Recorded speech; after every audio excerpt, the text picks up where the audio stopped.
namanya zamannya ketika tidak viral kan tidak ditangani. Oke. Jadi di situ campur tangan lawyer itu sangat penting di situ, peran lawyer. Oke, sama cewek atau cowok kena begal, dia melakukan perlawanan, kemudian begal itu sampai meninggal. Kalau ketemu sama kasus seperti itu gimana, Mas? Kalau di barang buktinya itu pil apa nah itu dengan huruf logo Y itu bisa dikatakan pil koplo lah Oh, bahasa. kayak obat penenang. Ya penenang Nah, itu, tapi barang buktinya banyak itu ada 2020. wih, apakah advokat itu bagian dari preman mungkin? Perlu. Ada punya? Sekarang itu era materialisme ya. Jadi semua itu didasari atas dasar materi. Artinya apalagi sekarang mindset masyarakat itu mempunyai pandangan bahwa hukum itu bisa dibeli gitu loh. Hukum. Jadi terkait dengan ini kan garis besar terkait dengan apa ya pembelaan ya. Pembelaan yang berujung dengan sebuah kematian. Waktu luang. Punya waktu luang? Punya, mari kita bicara. Lanjutkan yang tadi belum selesai saya Mas Dedi bercerita terkait dengan pendidikannya. Ya. Tadi sampai S1 di Atmajaya, S2-nya di mana, Mas? Oh, saya satu di Ahmad Dahlan. Ahmad Dahlan. Muhammadiyah. Ahmad Dahlan, Ahmad S2-nya? Dahlan. Saya di Atmajaya. Itu Atmajaya. kampus Yayasan Katolik ya. Yayasan Katolik. Kenapa senang memilih di situ? Karena saya tuh sebenarnya kan sukanya coba-coba ya. Saya kan selama ini suka membaca beberapa tulisannya Gus Dur ya tentang apa toleransi dan pluralisme itu yang selalu digaungkan oleh teman-teman Gus Durian gitu kan. Dan saya juga penasaran bagaimana sih ketika saya menjadi minoritas gitu loh. Akhirnya saya masuk di Atmajaya. Ternyata ya di sana sangat welcome sekali terhadap minoritas gitu loh. Ya sama kayak saya yang ngerasain. Saya juga masuk ke UKSW Universitas Kristen Satya Wacana, salah satunya saya melihat biografi dari UKSW sendiri bahwa Gus Dur pernah ngajar di situ. Di UKSW ya. Di UKSW itu yang menurut saya, Tapi dosen tamu ya, bukan dosen tamu ya, dosen tamu itu yang menjadi saya ingin belajar minoritas ya. Jadi ketika saya menjadi minoritas itu kita lebih berharga gitu. Ya. Nah kembali ke yang tadi nih, tadi kita bicara masalah kasus Mario Dandi, tetapi Mario Dandi ini kan pelakunya. Pelaku Ya, David Ozora ini adalah korbannya. Kalau korbannya meninggal mungkin kasus ini bisa selesai. Bisa selesai. Kalau meninggal ya nggak mungkin selesai kan? Nggak mungkin Tetap selesai. masih berlangsung prosesnya. Gitu. Ya. Idealnya hukumannya apa, Mas? Kalau membunuh nih, itu berarti hitungannya kan membunuh akhirnya dia meninggal. Ya karena tuntutan jaksa itu kan dia kalau nggak salah itu dia menggunakan pasal 355 ya, itu penganiayaan berat ya.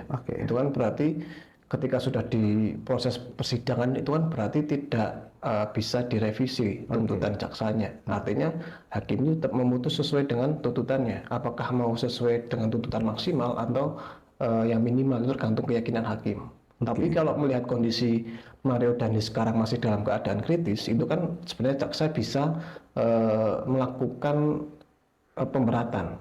Pemberatan itu kan ada itu di KUHP terkait dengan pasal pemberatan itu, yaitu bisa ditambah sepertiga dari tuntutan.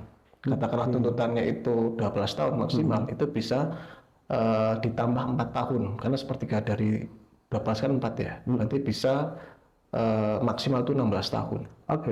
Kalau kita bicara masalah advokat kembali, ini kasus seperti ini, banyak sekali ketika masyarakat berhadapan dengan hukum, terus mau ketemu sama advokat, itu kayak hal yang tabu, iya nggak sih? Ya, iya nggak? Ya, ngalami nggak? Untuk masyarakat, mohon maaf, kota kecil di Wonosobo itu memang hal-hal yang tabu, karena mindsetnya itu loh, berarti dia lagi kena hukum, kena sebuah perkara hukum. Padahal belum tentu ya. Belum tentu. Nah kalau kita bicara masalah hal yang kenakalan kayak Mario Dandi itu kan sebuah emosional yang hari ini anak-anak remaja yang sering katakannya overthinking karena dihadapkan dengan bonus demografi dan banjir informasi yang sangat banyak di sosial media. Mungkin itu menjadi salah satu faktor anak muda itu menjadi temperamen, mudah bertengkar, ya nggak, menjadi seorang yang sok jago. Nah, tetapi di lain sisi masyarakat anak-anak muda ini juga punya defense ketika menghadapi seorang seperti kasus, contoh ketika ketemu begal nih, ketemu contoh cewek atau cowok kena begal, dia melakukan perlawanan, kemudian begal itu sampai meninggal. Kalau ketemu sama kasus seperti itu gimana, Mas? Jadi terkait dengan ini kan garis besar terkait dengan apa ya, pembelaan ya, pembelaan yang berujung dengan sebuah kematian dari si tersangka ya, dari tersangka.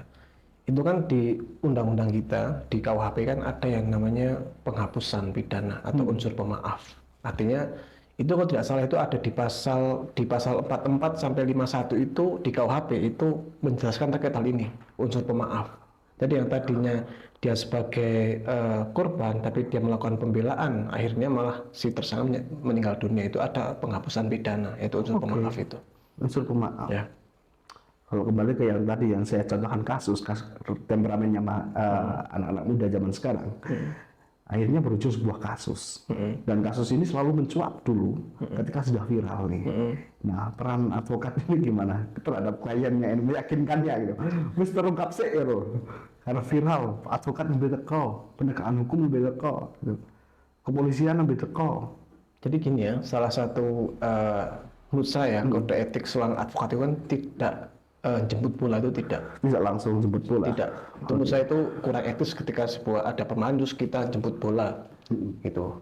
Menurut saya itu beda kasusnya ketika memang itu pelanggaran yang menurut si advokat itu adalah yang perlu didampingi, itu kita bisa jemput bola. Katakanlah ada seorang nenek-nenek terus dia kena pasal tentang pencurian karena untuk memenuhi kebutuhan kehidupan sehari-hari. Nah itu karena itu berdasarkan panggilan hati nurani, kita bisa untuk mendampinginya. Artinya kita melakukan jemput bola gitu loh untuk didampinginya. Oke, pernah ketemu hal-hal yang menarik ketika berhadapan dengan masyarakat ketika mau pendampingan, tapi dia anggap tabu atau dianggap ini kok perlakuannya kepada advokat aneh itu? Untuk sementara memang belum ya, karena memang contohnya kasus yang sekarang saya tangani ya, saya kan lagi menangani kasus tentang undang-undang kesehatan, yaitu penyalahgunaan obat-obatan. Jadi klien saya ini dia terdakwa dengan kasus pengedar obat-obatan. Apa itu jenisnya? Ekstasi? Bukan.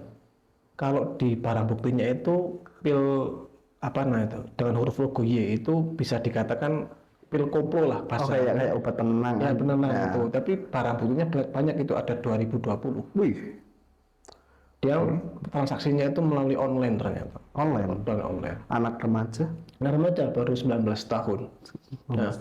Kenapa saya ada ikhtikat untuk mendampingi beliau? Karena saya melihat itu bukan dianya, tapi melihat orang tuanya gitu loh.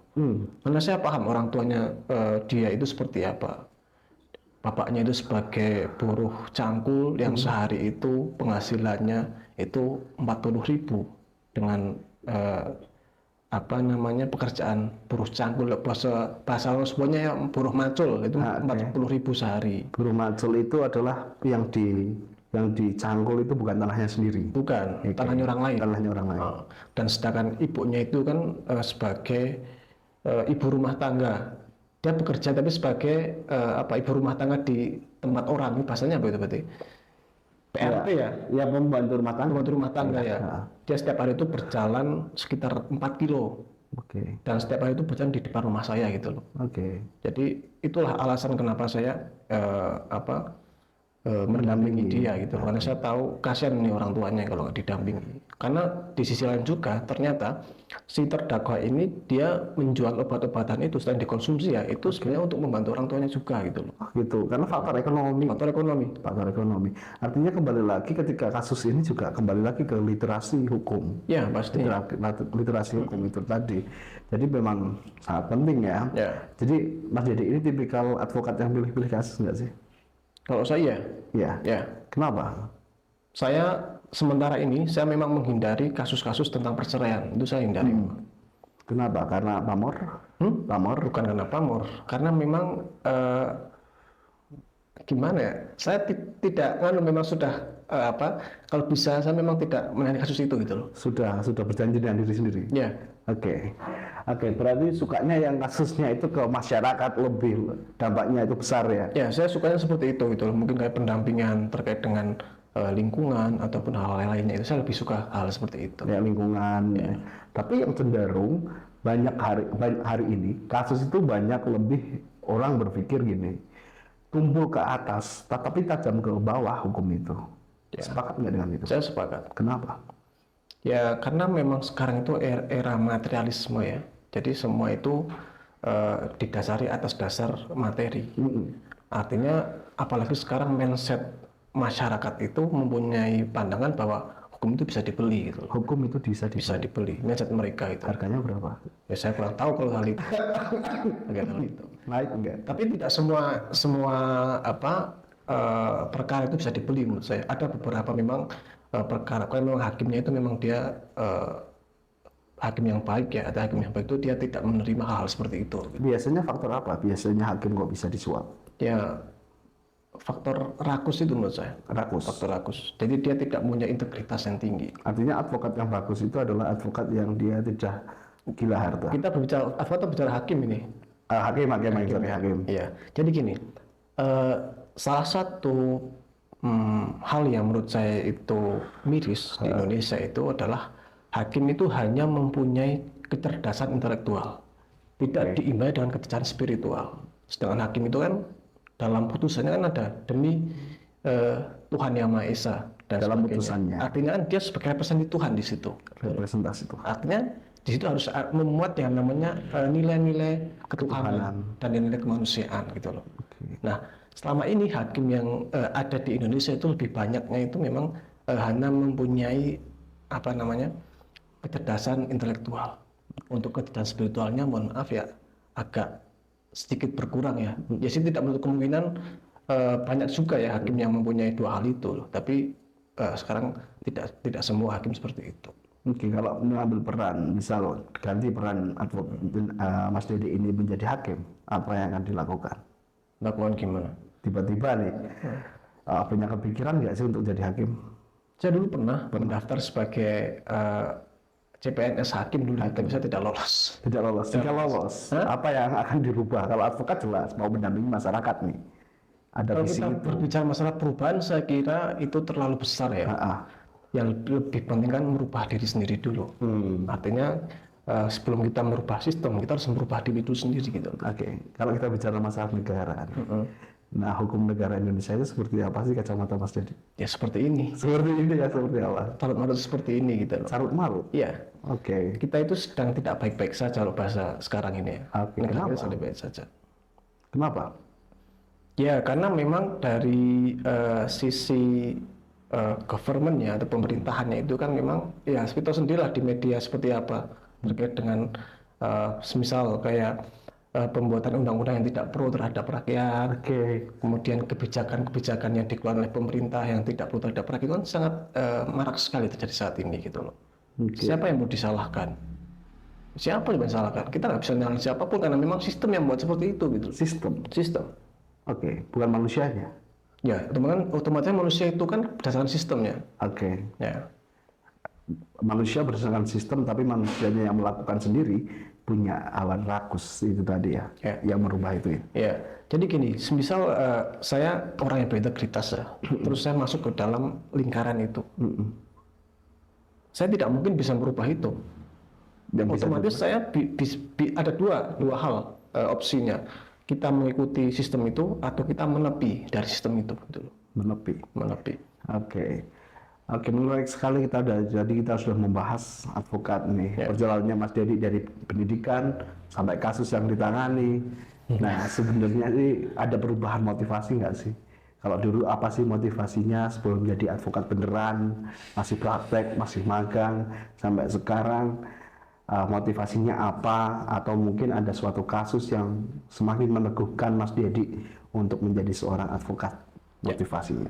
Kalau dulu saya ketika zaman S1 ya, ketika saya masih aktif di pergerakan, saya mempunyai cita-cita sebagai pejabat negara. Itu dulu ketika saya belum terlalu paham sistem ya, tapi setelah beriring waktu saya fokus terhadap belajar tentang ketatanegaraan, saya kira tidak mungkin saya masuk ke situ gitu loh. Kenapa? Otomatis saya tetap akan masuk di sistem itu. Kalau untuk menepi saya sangat sulit itu loh. Karena terikat itu. Karena terikat itu dan kita cuma minoritas di situ. Oke. Minoritas. Oke. Nah, menarik sekali. Jadi kita tadi membahas pendidikan, motivasinya udah jelas, terus kemudian kisah-kisahnya, terus kasus yang paling menarik sampai hari ini yang masih terkesan apa, Mas? Yang ditangani. Aku pengen dapat kasus kayak gini lagi, tapi yang lebih besar. Kalau yang terkesan saya kira belum ada ya, karena saya paling yang sedikit kan gini, saya pernah mengalami kasus sengketa tanah di daerah Kalikajar, tepatnya di desa Alah katakanlah. Nah, sengketa tanah itu adalah terkait dengan antar saudara di situ. Nah, kebetulan klien saya ini kan orang, mohon maaf dari segi ekonomi agak di bawah lah, dan hak dia itu dirampas oleh orang lain itu. Itu yang menurut saya agak terkesan di situ. Oke. Itu ya. Ya. Oke, kita masih punya waktu luang yang banyak, jadi kita masih bisa bicara Mas Dedi, tapi kita masih ada komersial break satu lagi. Tetap di waktu luang, punya waktu, mari kita bicara.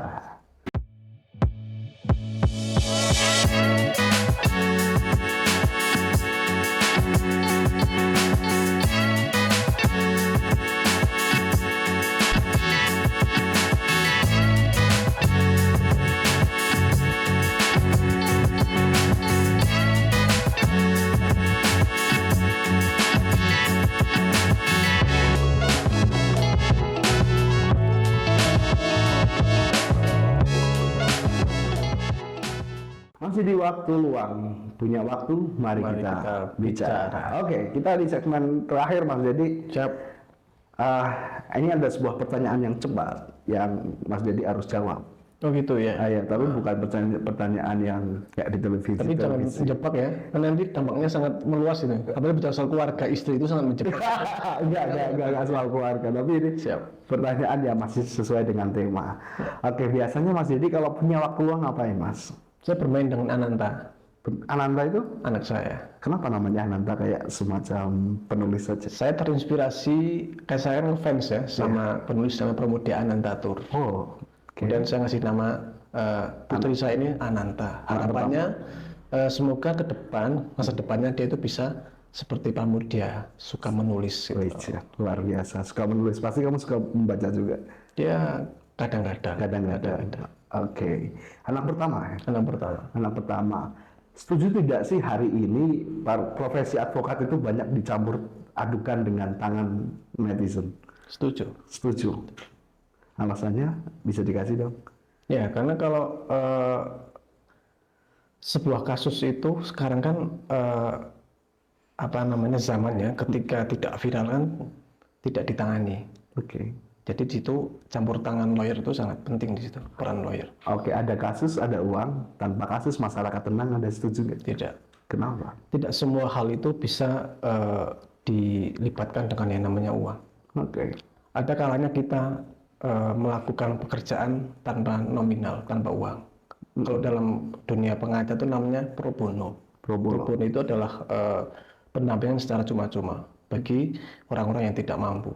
Oke, bagaimana perasaan Anda jika klien yang Anda dukung itu kalah dalam persidangan? Ya tentu itu kan masalah tanggung jawab moral ya. Tentunya tetap rasa malu pasti ada lah. Oke. Dan rasa tidak enak itu pasti ada. Rasa tidak enak. Ya, karena dia sudah mengeluarkan uang, tapi tidak sesuai dengan ekspektasi, tentunya kan mengecewakan ya. Jika klien Anda tidak punya uang, apa yang akan Anda lakukan untuk bayar advokat? Saya melihat kondisi keluarganya dulu. Kalau memang itu keluarga mampu, saya tidak mau mendampingi. Tapi kalau memang itu keluarga tidak mampu, saya siap untuk mendampingi. Tergantung kasus? Tergantung kasus. Tidak. Kalaupun kecuali perceraian ya. Oke, itu. Kecuali perceraian. Oke. Perlukah advokat itu bagian dalam preman mungkin? Perlu. Ada punya? Punya. Karena sekarang saya lagi menangani kasus sengketa tanah dan saya juga sangat membutuhkan para backingan orang-orang di jalan. Spill dong, bayar preman berapa? Ya itu nanti pembagian sukses fee ya. Oke. Biasanya ringnya berapa? Ringnya? Ya 10%-an paling 10% fee ya. 10%. Menurut Anda hukum yang pas untuk para koruptor jika Anda yang menjadi pemegang kebijakan hukum apa? Dimiskinkan. Dimiskinkan. Ya. Caranya? Caranya Ya, memiskinkan. aset tersangka kita tarik ke negara semua. Kan bisa kaya lagi. Bisa kaya lagi. Ya itu terlepas dari hal itu, tapi aset ditarik semua. Oke. Kalau untuk hukuman mati saya kira saya tidak sepakat karena memang itu melanggar hak asasi manusia ya. Melanggar Karena hak saya asasi kan memang salah satu orang yang pro terhadap HAM ya. Oke. Artinya untuk pembunuhan saya kira tidak. Saya lebih condong kepada dimiskinkan daripada dihukum mati. Dimiskinkan. Ya. Sebenarnya kalau Anda berkaca kepada diri Anda sendiri, Anda itu seorang advokat yang seperti apa sih? Ya seperti ini. Seperti ini. Ya, seperti ini. Bisa nggak dideskripsikan gitu?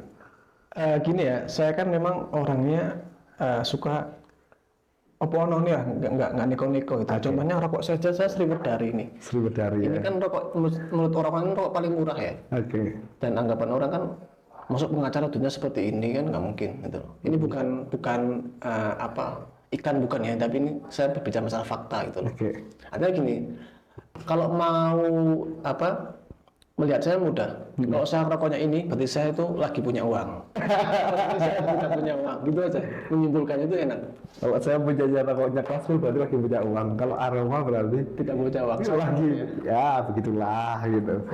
Menarik sekali, kita tadi sudah setengah jam lebih kita bicara bersama dengan Mas Dedi, advokat dari Hermawan and Partner. Ya. Salah satu partner dari Tabung Kreatif Digital. Ya. Oke. Tadi kita bicara dari perjalanan Mas Dedi dari SD, terus kemudian di Jogja, tepatnya di kampus Atmajaya S1-nya. Ahmad Dahlan.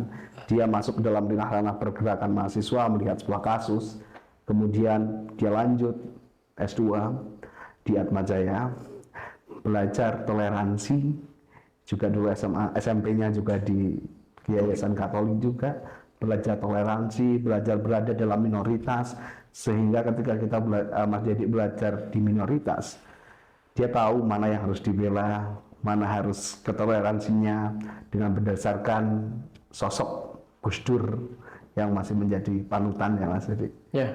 Ya, sosok Gus Dur itu yang membuat advokat Mas Dedi itu meneguhkan motivasinya membela masyarakat, dan kasus perceraian tidak diambil. Sementara belum ya. Sebenarnya Depannya ada tahu.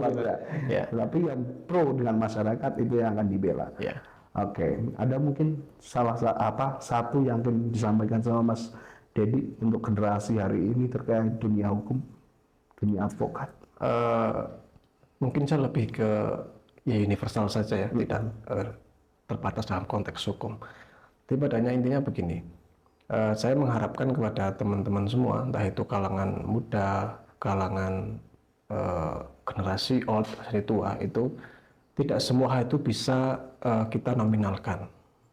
Jadi pada intinya adalah kemanfaatan bagi di sekeliling kita. Kalau kita belum bisa bermanfaat bagi sekeliling kita, kita bermanfaat bagi keluarga kita masing-masing dulu.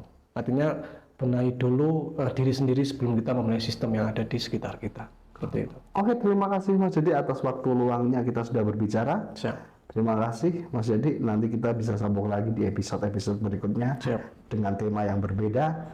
Terima kasih kawan-kawan yang menyenangkan yang sudah standby di Isan TV Tabung, dan jangan lupa untuk terus saksikan konten podcast Waktu Luang dan ikuti informasi-informasinya di Instagram @tabung kreatif, dan ikuti semua kegiatan dari Tabung Kreatif Digital di www.tcdaja.com. Punya waktu luang, mari kita bicara.